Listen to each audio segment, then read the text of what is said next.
আজি অসমৰ এজন মাটিয়াল গণশিল্পী আমি হেৰুৱালো। তাৰ কাৰণে অসমৰ বৈপ্লৱিক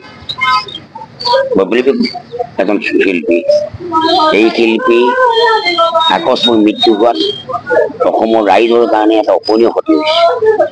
এনেকুৱা মাটিয়াল গণশিল্পী আমি পোৱা নাযাব, পিছত ভৱিষ্যতে পোৱা নাযাব। গতিকে বিশ্বই বন্য শিল্পী ভূপেন হাজৰিকাৰ পিছতেই তেখেত এজন গণশিল্পী আছিল আৰু তেখেতে আজি ইহলীলা সম্বন কৰিলে। তেখেত যতেই নাথাকে তেখেতৰ আত্মাই যাতে সদ্গতি পায় তাৰ কাৰণে মই ভগৱানৰ ওচৰত প্ৰাৰ্থনা জনাইছোঁ আৰু অসমবাসী ৰাইজেও তেখেতক প্ৰাৰ্থনা জনাইছে।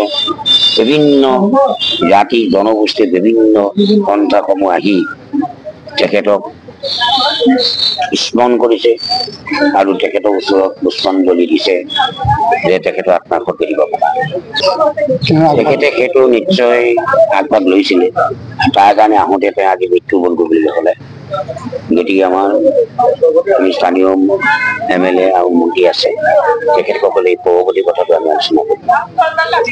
আজি অসমৰ এজন মাটিয়াল গণশিল্পী আমি হেৰুৱালো। তাৰ কাৰণে অসমৰ বৈপ্লৱিক এজন শিল্পী, এই শিল্পী আকস্মিক মৃত্যু হোৱাত অসমৰ ৰাইজৰ কাৰণে এটা অপূৰণীয় ক্ষতি হৈছে। এনেকুৱা মাটিয়াল গণশিল্পী আমি পোৱা নাযাব, পিছত ভৱিষ্যতে পোৱা নাযাব। গতিকে বিশ্বই বন্য শিল্পী ভূপেন হাজৰিকাৰ পিছতেই তেখেত এজন গণশিল্পী আছিল আৰু তেখেতে আজি ইহলীলা সম্বন কৰিলে। তেখেত যতেই নাথাকে তেখেতৰ আত্মাই যাতে সদ্গতি পায় তাৰ কাৰণে মই ভগৱানৰ ওচৰত প্ৰাৰ্থনা জনাইছোঁ আৰু অসমবাসী ৰাইজেও তেখেতক প্ৰাৰ্থনা জনাইছে। বিভিন্ন জাতি জনগোষ্ঠীৰ বিভিন্ন পন্থাসমূহ আহি তেখেতক স্মৰণ কৰিছে আৰু তেখেতৰ ওচৰত পুষ্পাঞ্জলি দিছে যে তেখেতৰ আত্মাক সদ্গতি পাব। তেখেতে সেইটো নিশ্চয় আগভাগ লৈছিলে, তাৰ কাৰণে আহোঁতে তেওঁ আজি মৃত্যুবৰণ কৰিবলৈ হ'লে। গতিকে আমাৰ স্থানীয় MLA আৰু মন্ত্ৰী আছে, তেখেতসকলে এই পৰৱৰ্তী কথাটো আমি আলোচনা কৰিম। ডিমৰীয়াবাসীৰ বাবে সুখবৰ। সোণাপুৰৰ তেতেলিয়াত মুকলি Aditya clinic and diagnostic centre.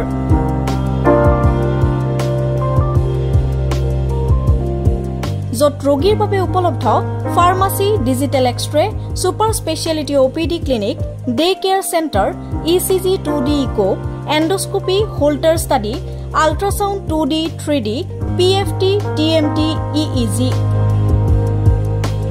বিশেষকৈ হৃদৰোগৰ সকলোবোৰ পৰীক্ষা নিৰীক্ষা কৰিব পৰা ব্যৱস্থা উপলব্ধ আদিত্য ক্লিনিক এণ্ড ডায়েগনষ্টিক চেণ্টাৰত।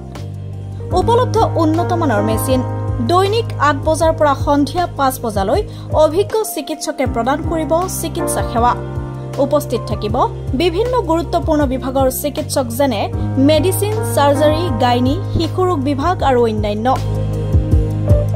যোগাযোগৰ নম্বৰ 9365560093 অথবা 6002154585।